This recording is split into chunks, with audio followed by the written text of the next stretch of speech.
akan masuk di dalam firman Allah pada kesempatan sore hari ini.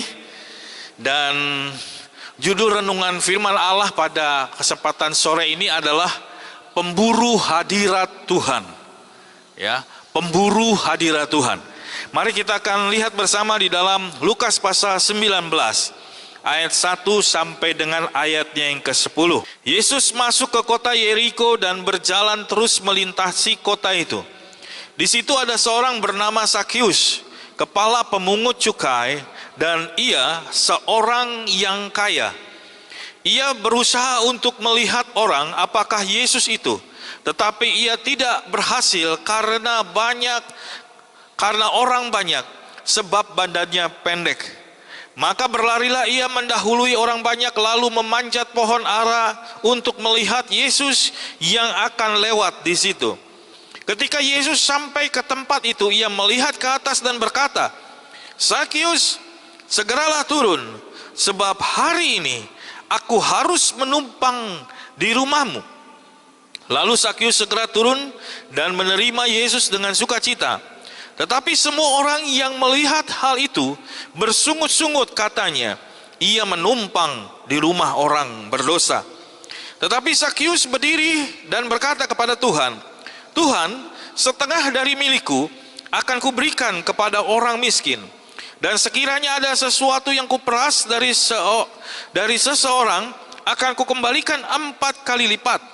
Kata Yesus kepadanya, "Hari ini telah terjadi keselamatan kepada rumah ini, karena orang ini pun anak Abraham, sebab Anak Manusia datang untuk mencari dan menyelamatkan yang hilang."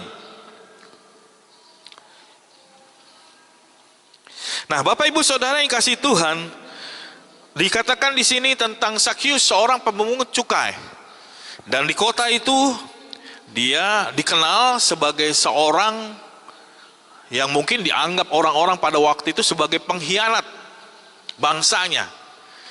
Karena Sakius ini seperti menjadi perwakilan pemerintah Romawi pada waktu itu untuk memunguti pajak-pajak dari masyarakat.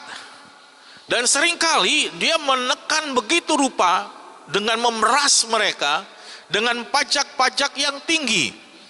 Sehingga kadang-kadang ada hukuman-hukuman boleh terjadi kepada orang-orang tersebut. Karena itulah Sakius tidak disukai oleh banyak orang pada waktu itu. Dan dia sangat terkenal karena dia adalah kepala daripada pemungut pajak tersebut. Di mana dia punya anak-anak buah yang dia perintahkan untuk melakukan hal yang sama. Jadi Sakius bukanlah orang yang baru bagi Yesus. Tapi ini adalah orang yang juga sudah dikenal oleh banyak orang, termasuk adalah.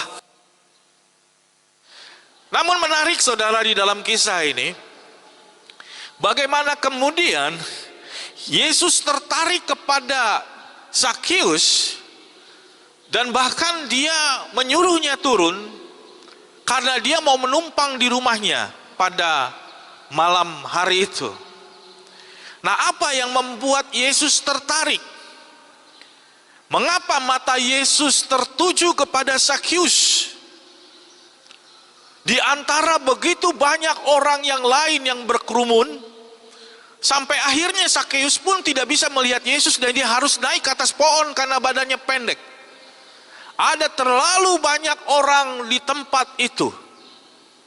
Namun mata Yesus tertuju kepada Sakius. Nah, ada beberapa hal menarik yang kita bisa perhatikan di sini. Dan inilah yang menjadi renungan kita pada malam hari ini. Tentang pemburu-pemburu hadirat Allah. Atau pemburu-pemburu Tuhan. Inilah yang kemudian menjadi perhatian Yesus. Sehingga Yesus tertarik. Dan inilah yang dimiliki oleh Sakius. Yang akhirnya saya sebut sebagai pemburu Tuhan. Apa yang bisa membuat Sakius dinyatakan seperti pemburu hadirat Allah? Nah, yang pertama saudara-saudaraku, Sakius itu tidak terpaku dengan kelemahannya. Dikatakan di dalam firman Allah, Secara fisik dia adalah orang yang pendek. Ada sesuatu yang membatasi dia untuk bisa datang menghampiri Tuhan karena kondisi fisiknya. Tetapi kita bisa melihat bahwa kondisi fisik di dalam Sakyus tidak menghalangi dia untuk bisa memburu Tuhan, untuk bisa menghampiri Tuhan.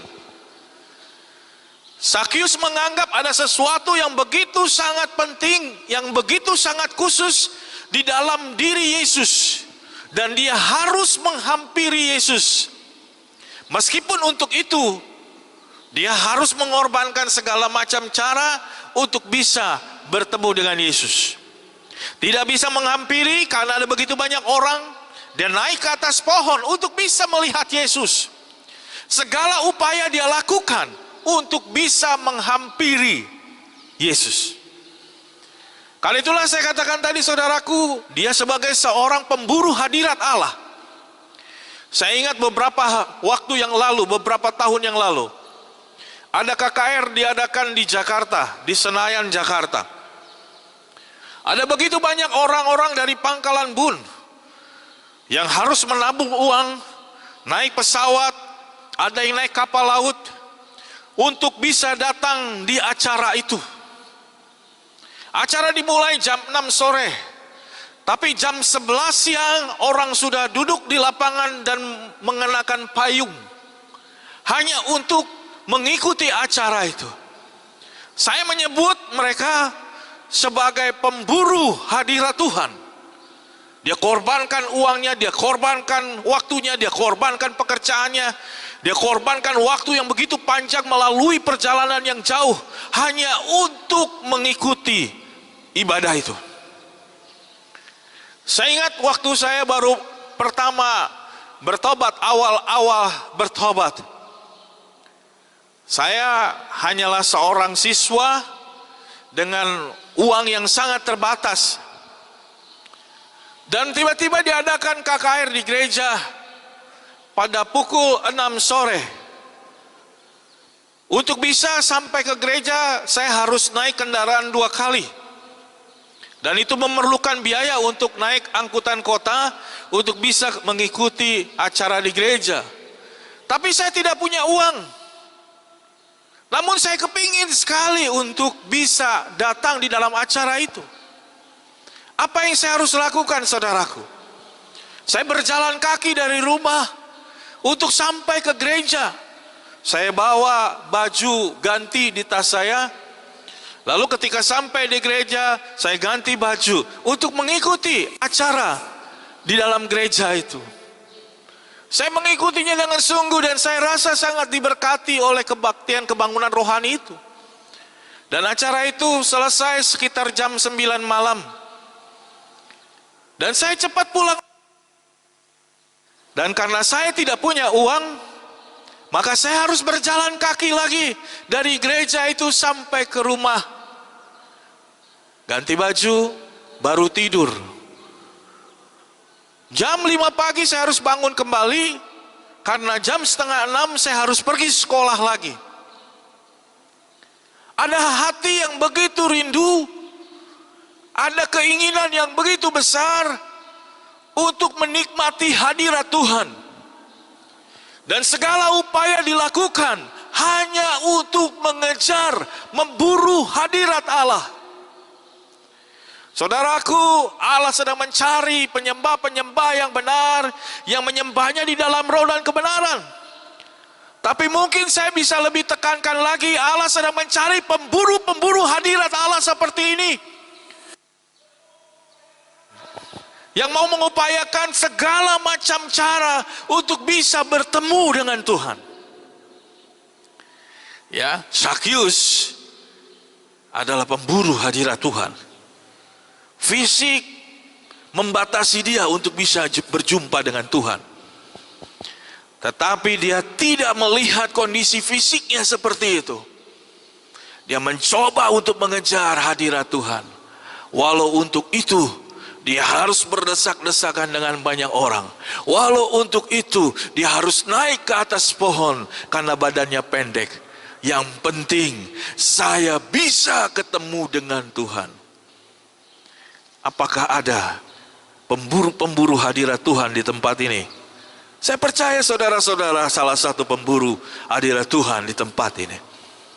Sebab saudara sedang ada di tempat ini untuk memuji dan memuliakan Tuhan.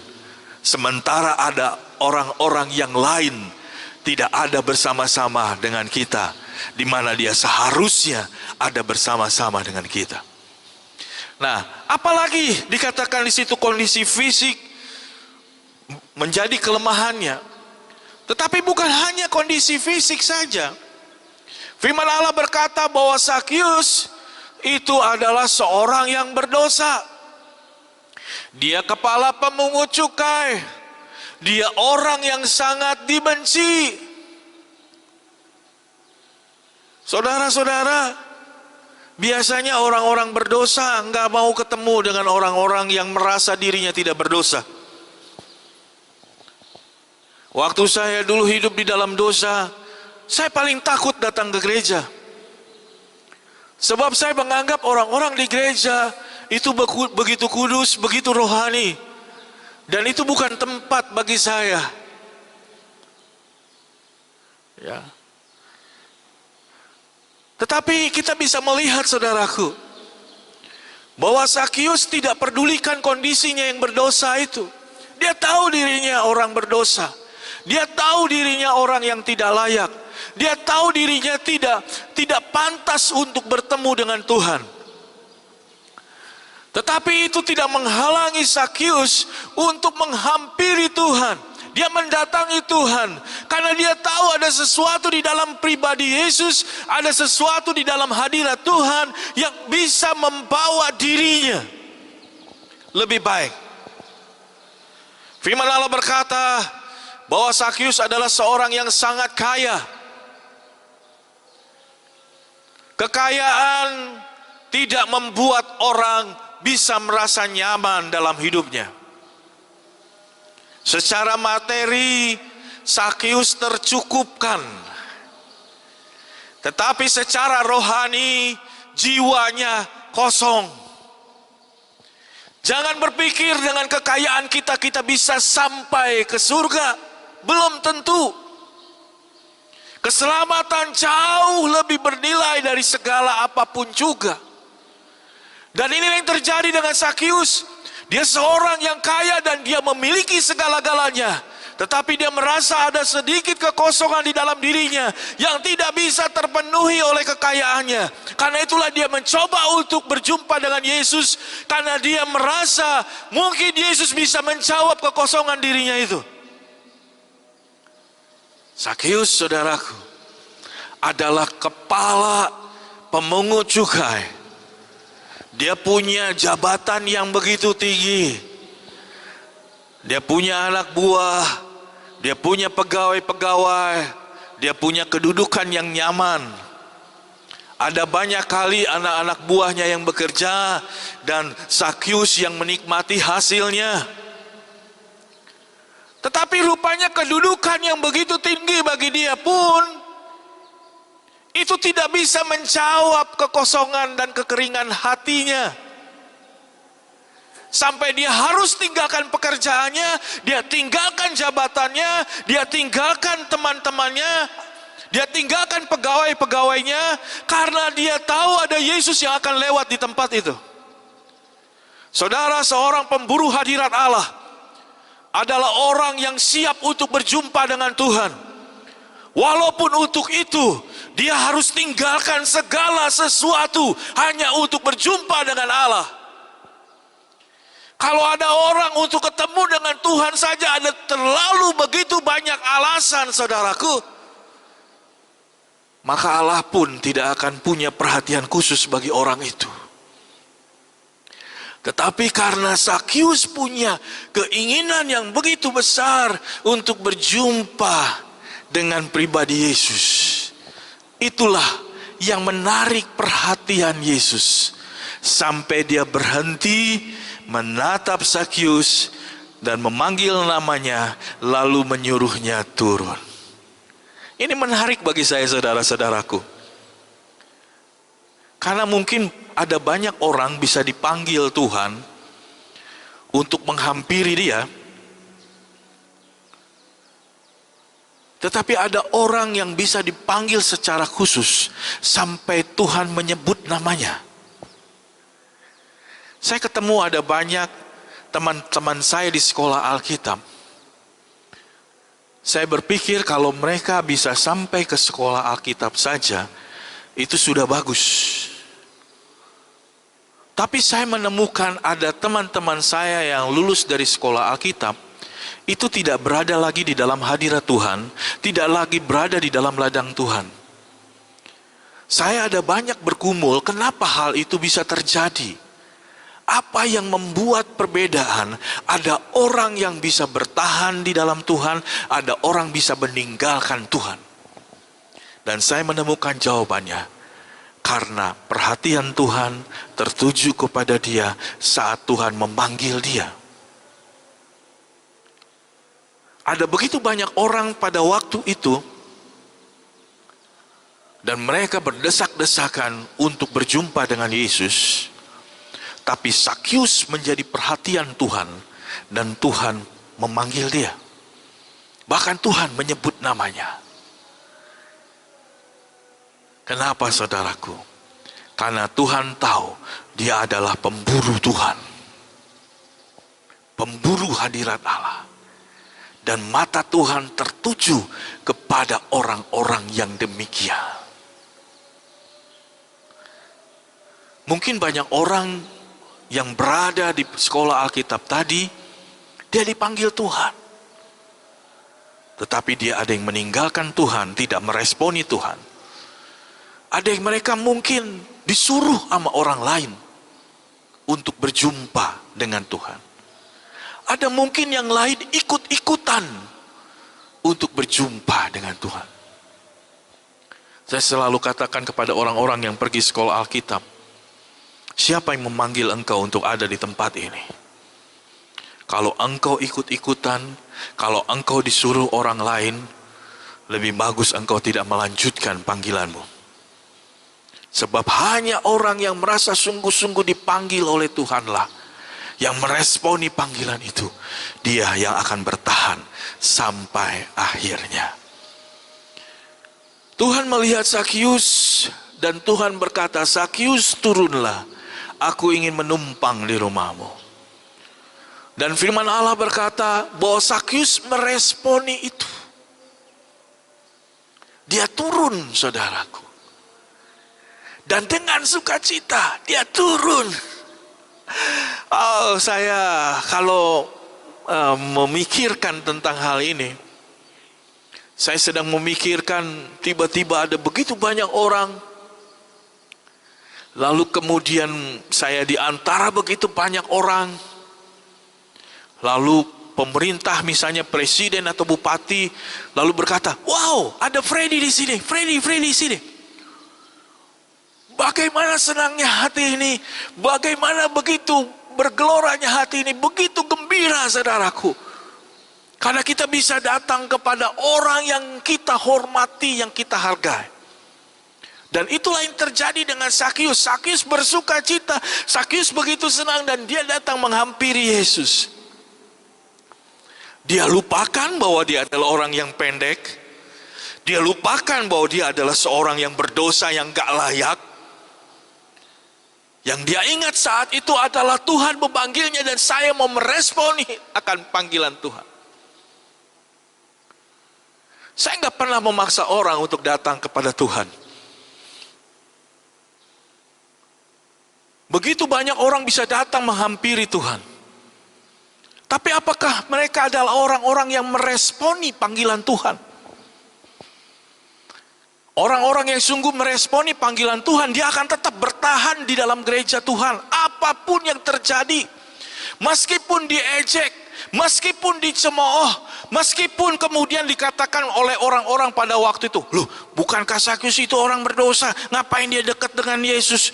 Loh, bukankah Yesus itu orang yang begitu tinggi? dan sekarang dia berkata, aku mau numpang di rumahmu. Nggak tahukah itu Sakyus itu siapa?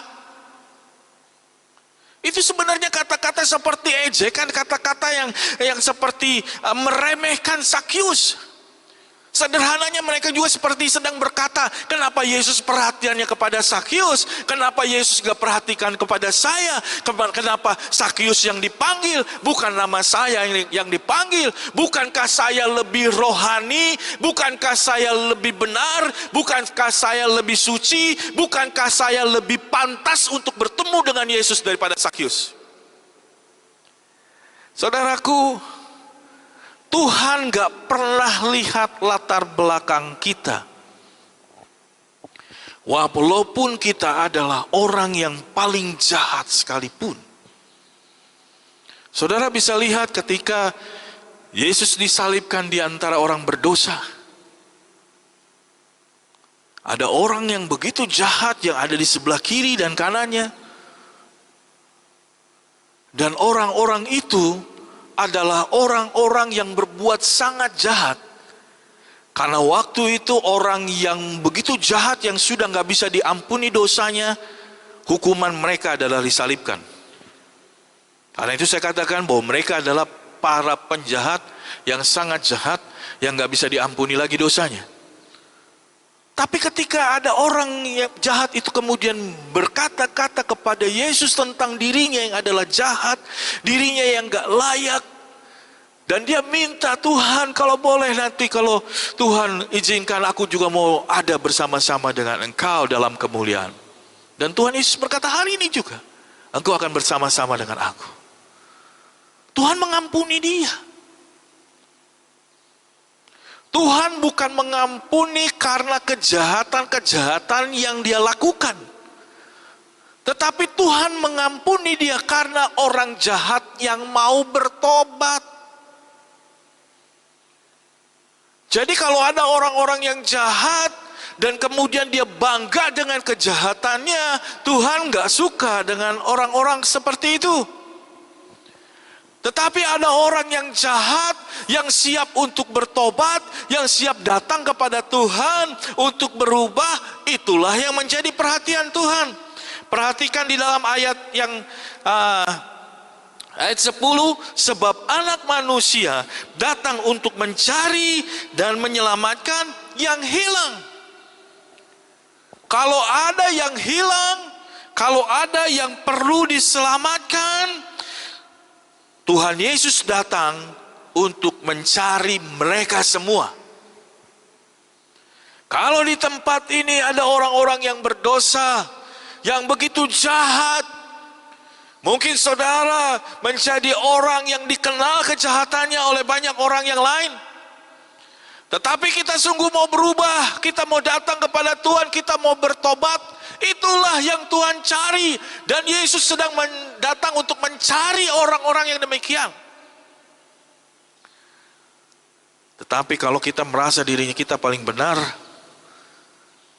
merasa orang-orang yang lain adalah orang-orang yang berdosa, yang gak layak, kita merasa orang yang paling suci di dalam gereja, nah justru Tuhan gak seneng, saudara. Nah, banyak orang waktu dia datang di dalam pujian dan penyembahan, hanya dua model orang ini. Yang pertama, dia datang sebagai seorang yang berdosa, yang gak layak untuk berjumpa dengan Tuhan sebenarnya, tetapi dia datang dengan kerinduan dan kebesaran untuk berjumpa dengan Tuhan. Sementara ada orang yang lain yang berkata, puji Tuhan, aku gak seperti orang itu yang jahat. Puji Tuhan, aku gak seperti orang berdosa itu yang jahat.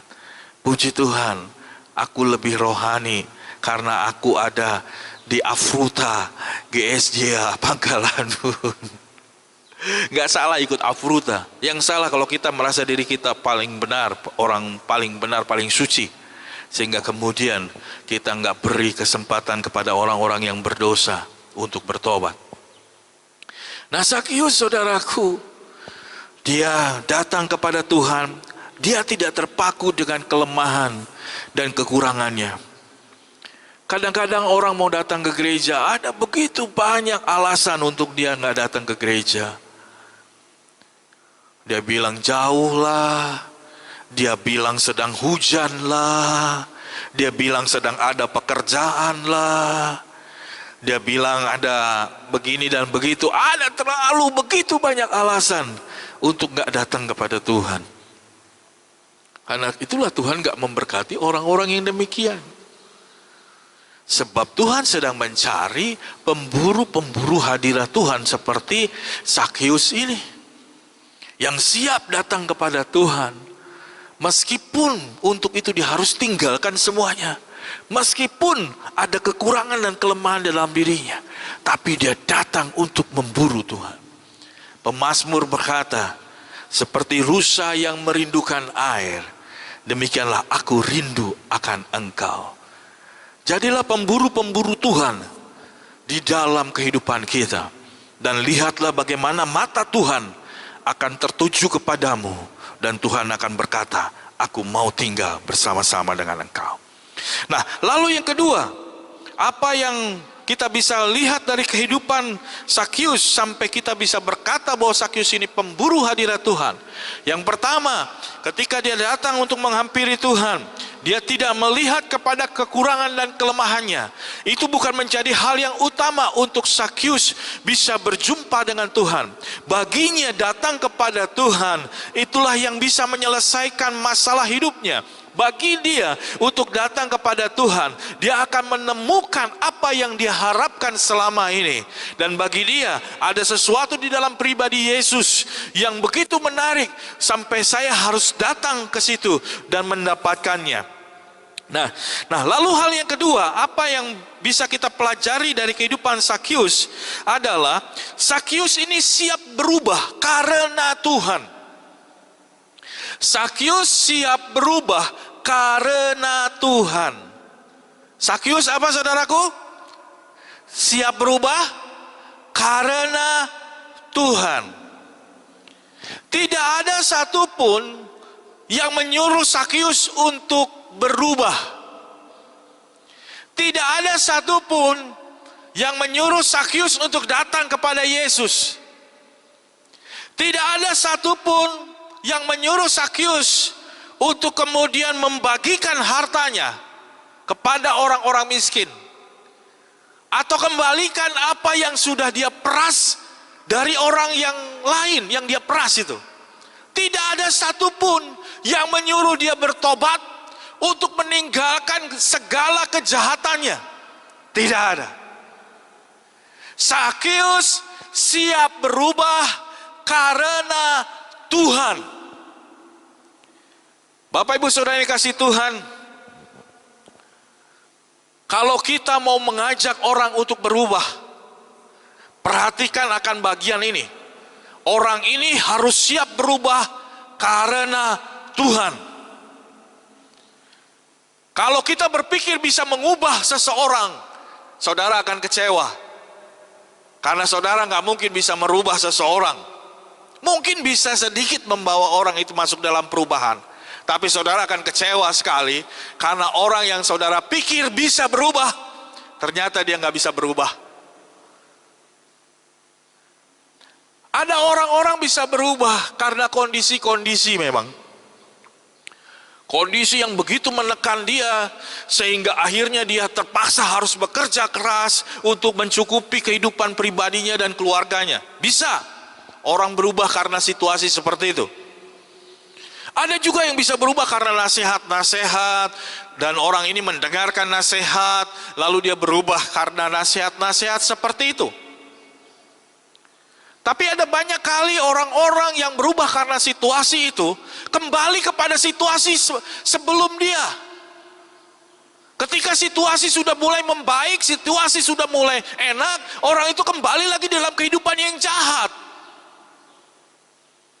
Dulu dia mungkin seorang pemabuk begitu ya. Ketika dia punya banyak uang, tetapi ketika dia gak punya banyak uang, dia gak bisa mabuk lagi karena gak ada uang untuk bisa dia bermabuk-mabukan. Dia bekerja keras, dia mencoba untuk bisa mendapatkan uang, lalu dia mendapatkan uang. Dan apa yang terjadi ketika dia punya banyak uang lagi? Mabuk lagi, saudaraku. Ya, ada yang orang bisa berubah, tapi ada yang nggak bisa berubah, kembali lagi. Karena dia berubah karena situasi. Situasinya susah, dia bisa berubah. Situasinya menyenangkan, dia kembali lagi. Orang menerima nasihat, ketika dia menerima nasihat, karena dia sedang dalam situasi yang cukup sulit, dia siap untuk menerima nasihat. Dan nasihat-nasihat itu dia dengarkan untuk membuat dia menjadi berubah. Akhirnya dia menjadi sedikit lebih baik berubah gitu ya, karena perubahan-perubahan yang terjadi dari nasihat-nasihat itu. Ketika situasi sudah mulai nyaman, ketika dia sudah mendapatkan apa yang dia harapkan, ketika situasi sudah mulai baik, dia mulai nggak mau dengerin nasihat. Dan kembali lagi dia dalam kehidupannya yang lama. Kenapa saudara? Karena dia berubah karena nasihat itu. Nah, Sakius berubah bukan karena nasihat. Sakius berubah bukan karena situasi. Sakius berubah karena Tuhan. Jadi kalau saudara-saudara mau bawa masuk orang untuk berubah, jangan bilangnya begini, datang ke gereja sidang jemaat Allah Jalan Ratu Mangku, nanti kamu bisa berubah. Mungkin dia sedang agak susah, dia datang karena dia mau berubah begitu. Tapi setelah dia mulai jadi lebih baik, dia mulai tinggalkan Tuhan lagi. Kenapa saudaraku? Karena berubah bukan karena Tuhan, tetapi karena situasi. Nah, jadi kita harus membawa orang justru kepada Tuhan. Karena Tuhanlah Sakius berubah. Ketika Tuhan melihat Sakius, inilah yang dia lihat.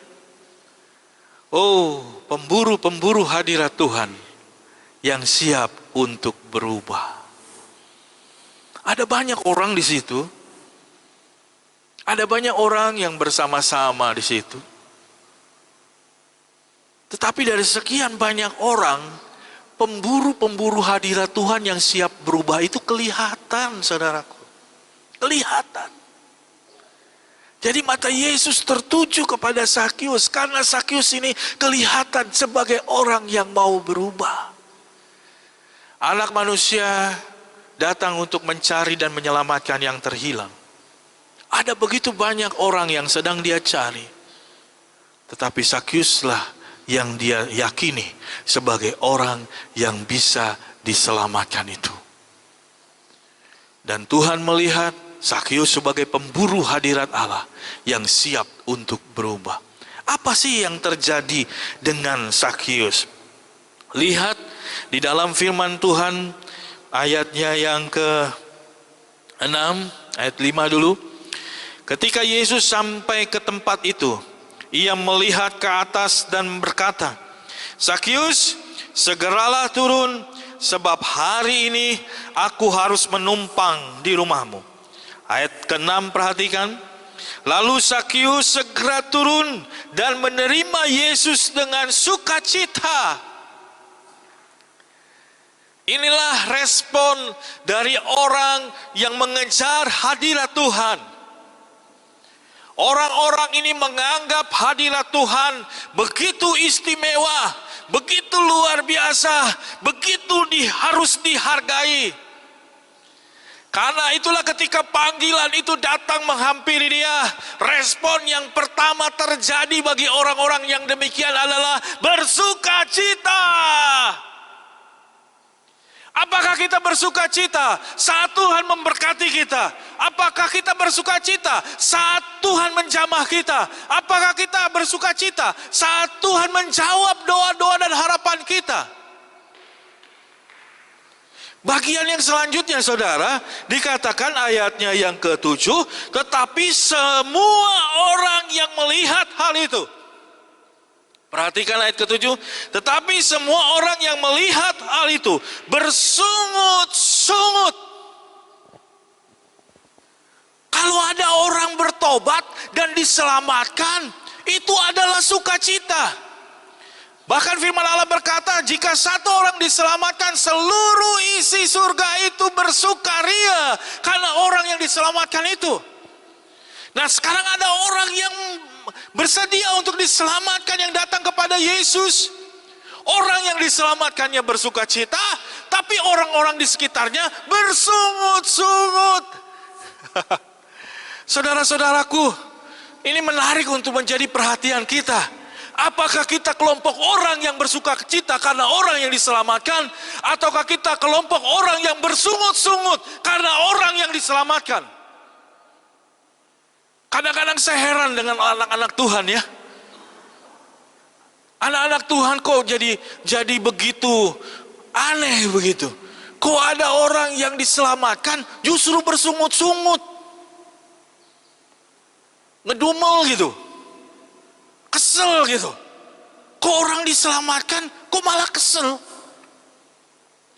Saya sangat suka cita kalau ada orang jahat ya datang ke dalam gereja. Silakan kalau engkau adalah orang yang paling jahat, tetapi engkau mau bertobat datang kepada Tuhan. Nah, Tuhan sangat peduli akan hal itu. Tuhan akan menerima engkau. Karena engkau sungguh-sungguh sebagai pemburu hadirat Tuhan.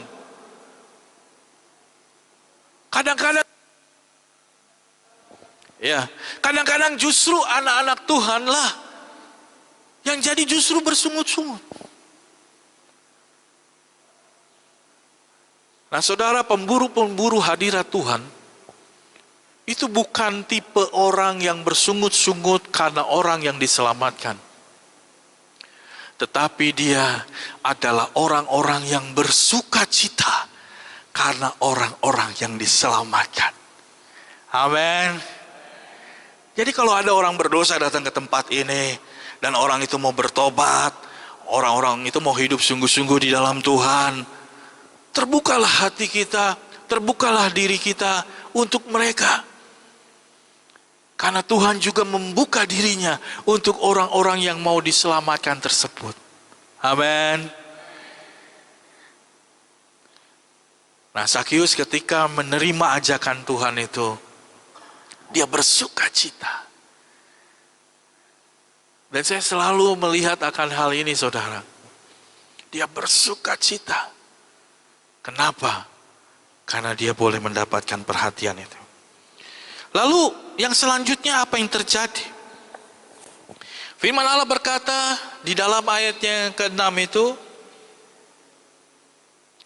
Sakius menerima ajakan Tuhan.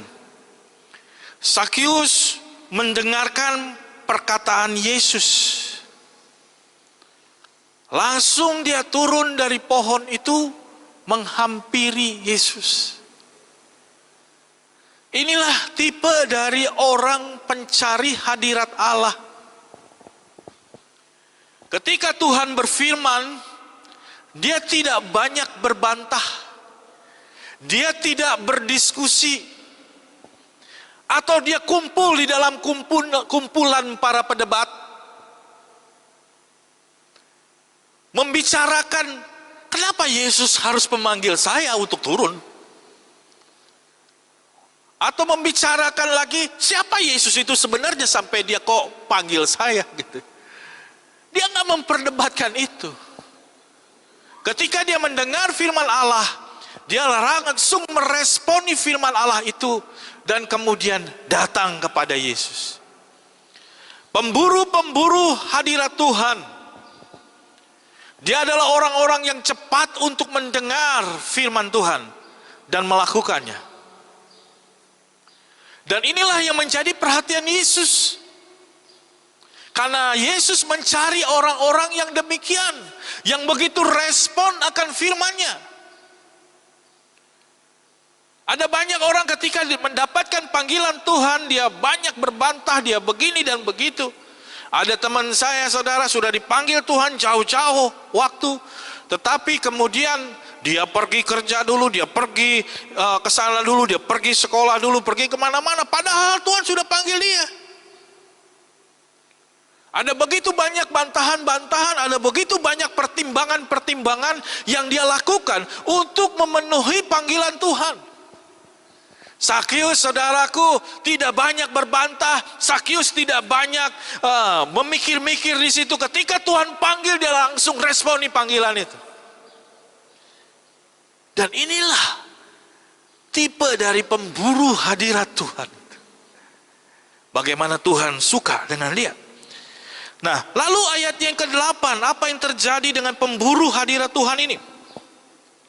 Dikatakan di dalam ayat yang ke-8, tetapi Sakyus berdiri dan berkata kepada Tuhan.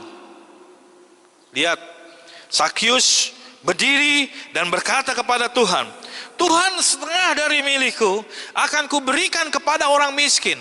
Dan sekiranya ada sesuatu yang kuperas dari seseorang, akan kukembalikan 4 kali lipat. Saya sudah katakan tadi, saudaraku, Sakyus siap berubah karena Tuhan.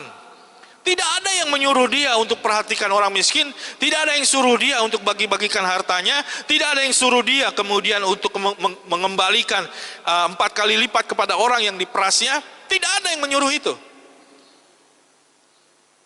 Sakyus mau berubah karena Tuhan. Dan dia berdiri di situ dan dia menyatakan kepada orang-orang yang ada di situ, juga kepada Yesus, inilah yang aku akan lakukan. Sebenarnya yang Sakyus sedang katakan adalah 2 bagian penting. Yang pertama, aku mau perhatikan orang miskin. Orang yang mengalami hadirat Tuhan, dia akan mulai memperhatikan orang miskin. Siapa orang miskin? Banyak mungkin pengertian tentang orang-orang miskin. Tapi sederhananya, orang miskin yang dimaksud di sini adalah orang yang kekurangan. Yang gak memiliki seperti apa yang kita miliki. Saya selalu melihat ada banyak kali di dalam firman Tuhan, orang-orang yang semula gak peduli kepada orang lain, tetapi ketika Tuhan menjamah dia, ketika dia berada di dalam hadirat Tuhan, maka itu menjadi perhatian buat dia. Ada seorang yang berada di pintu bait Allah dan dia meminta-minta sedekah. Sebelumnya anak-anak Tuhan selalu lewat ke tempat itu dan melihat orang itu yang meminta sedekah. Karena memang itu pekerjaan orang itu, selalu meminta sedekah di tempat itu. Tapi selama ini Petrus nggak pernah punya perhatian kepada orang itu. Namun ketika dia mengalami kepenuhan Roh Kudus, ketika dia berada di dalam hadirat Tuhan, ketika kuasa Tuhan memenuhi dia, ini membuat dia menjadi orang yang berbeda. Dan itu dinyatakan ketika dia melewati tempat yang sama, dia melihat orang yang meminta-minta sedekah itu, hatinya sudah berbeda dari dulu. Dulu dia kurang perhatikan itu, tetapi sekarang dia perhatikan itu. Dia berkata, emas dan perak tidak ada padaku, tetapi yang ada padaku akan aku berikan kepadamu. Bangkit dan berjalanlah. Saudara, pemburu-pemburu hadirat Tuhan adalah orang-orang yang mengalami lawatan Tuhan di dalam hidupnya dan membuat dia menjadi orang yang berbeda. Seperti Sakyus yang akhirnya mulai memperhatikan orang-orang yang miskin ini. Kenapa saya rindu untuk setiap kita datang masuk di dalam pujian dan penyembahan? Saya rindu setiap kita akan berjumpa dengan Tuhan. Sebab ketika kita berjumpa dengan Tuhan, maka kita akan siap untuk berubah. Dan perubahan ini akan mulai terjadi ketika kita mulai memperhatikan orang-orang yang lain. Mungkin orang-orang di dalam gereja kita terlebih dahulu. Tetapi setelah itu kita akan mulai memperhatikan orang-orang yang lain. Saya sering ketemu dengan paman pentol itu ya. Waktu saya ada di sana saya suka berbicara kepada dia. Pak, sejak saat corona begini Pak, di mana hasil Bapak? Lalu dia bilang, lihat nih Om, sampai sekarang belum laku Om. Banyak orang dulu yang membeli, sekarang orang takut untuk keluar beli pentol. Hah? Kaget saudara. Apakah kita pernah perhatikan orang-orang seperti itu? Lihatlah yang dikatakan oleh Sakyus. Aku akan bagikan hartaku buat orang-orang miskin. Apakah kita bisa lakukan itu kepada orang-orang yang berkekurangan di dalam gereja kita? Apakah kita bisa lakukan itu kepada orang-orang yang berkekurangan di luar gereja kita? Ada banyak orang-orang miskin di sekitar kita. Apakah kita peduli dengan mereka? Sakyus siap berubah. Dan sekarang yang dia perhatikan itu orang miskin. Selama ini justru dia itu ambilin uang orang miskin. Orang itu untuk makan aja sudah susah. Sekarang harus dia kenakan pajak yang tinggi lagi. Pakai alasan katanya mau dibawa itu kepada pemerintah. Mau distorin kepada pemerintah. Padahal dia ambil itu untuk dirinya. Begitu jahat. Bahkan firman Allah berkata, ada orang-orang yang dia peras. Diperas maksudnya itu orang sudah gak punya apa-apa lagi. Gak bisa bayar pajak. Tetapi kemudian sama si Sakyus ini dengan anak-anak buahnya saudaraku, itu diambil barang-barang saudara. Saya pernah nonton di dalam televisi saudaraku. Ada orang-orang yang disebut namanya debt collector. Untuk menagih hutang. Apa yang terjadi? Jadi setelah acara dia lagi hutang itu saudaraku. Itu dia ngobrol dengan teman-temannya semua makan-makan yang enak saudara. Dan dia ngomong di situ, yang kami lakukan ketika kami sedang melakukan penagihan hutang ini, maka kami akan tekan keluarganya, kami akan tekan anak-anaknya, terus kami akan ambil barang-barang yang kami bisa ambil. Intinya orang itu harus bayar hutang. Kalau nggak bisa bayar hutang, ambil apa yang bisa dilakukan. Oh, jahat banget saudaraku. Nah Sakyus seperti itu, makanya dia dibenci sama orang. Dia nggak disukai sama orang. Jangankan berpikir untuk memberi buat orang-orang miskin. Bukan, pikirannya tuh apa yang dia bisa raih untuk dirinya. Bahkan dia punya anak-anak buah. Dan seringkali anak-anak buah itu yang dia kasih perintah pokoknya harus setor sekian ya. Dan anak-anak buah itu dia lakukan segala macam cara supaya dia bisa dapat uang untuk nyetor kepada si Sakyus itu. Jahat banget. Tetapi sekarang berubah saudaraku. Berubah saudara. Bagaimana dia mulai mau bagikan buat orang-orang miskin. Bagaimana kemudian si Sakyus ini mulai berkata, aku akan kembalikan 4 kali lipat dari orang yang aku peras. Saudara, kalau dia kembalikan 4 kali lipat dari orang yang dia peras, saya hitung-hitung kekayaan dia itu akan berkurang drastis saudaraku. Dan mungkin dia sendiri nanti akan sangat hidup sederhana karena yang dia lakukan itu. Tapi Sakyus gak peduli dengan hal itu. Dia gak peduli ada yang hilang dari dirinya. Gak peduli ada yang kurang dari dirinya. Dia gak peduli akhirnya dia tidak menjadi orang yang kaya lagi. Dia gak peduli. Bagi saya kekayaan itu adalah di dalam keselamatan. Sebab tidak ada seorang pun yang bisa membawa hartanya ke surga. Tetapi di dalam kerajaan surga keselamatan itu adalah harta yang paling tidak ternilai dari apapun juga di dalam dunia. Buat apa kita memiliki segala yang di dalam dunia, tetapi kita kehilangan nyawa kita di dalam kerajaan surga. Dan inilah yang kemudian akhirnya dikatakan oleh Yesus ayat 9. Hari ini telah terjadi keselamatan kepada rumah ini karena orang ini pun anak Abraham. Sederhananya Yesus sedang berkata, hari ini ada pertobatan yang luar biasa di dalam keluarga ini.